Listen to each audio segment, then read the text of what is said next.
Bingöl Umut Kervanı Yardım Derneği olarak bizler Bingöl'ün Genç ilçesinde bulunan İnekli köyüne geldik.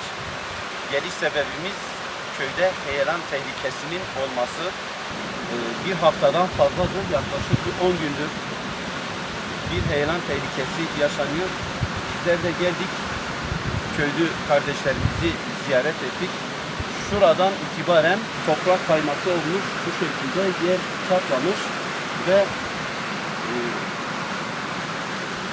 şuradan da gördüğünüz gibi neredeyse 5-6 metre derinliğinde burası büyük bir çukur oluşmuş ve şuradan devam ediyor bu çatlak, ta aşağıya kadar böyle gidiyor.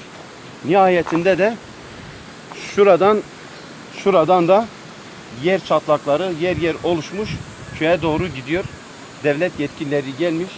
Burada elinden geldikçe onlar da şu hortumu döşemişler. Köylüleri tedricen de olsa çadırlara koymuşlar. Allah-u Teala kazadan beladan uzak tutsun. Nihayetinde böyle bir göçük tehlikesi yaşanıyor. Bizler de Bingöl Umut Kervanı Derneği olarak kendilerine çok geçmiş olsun diyoruz.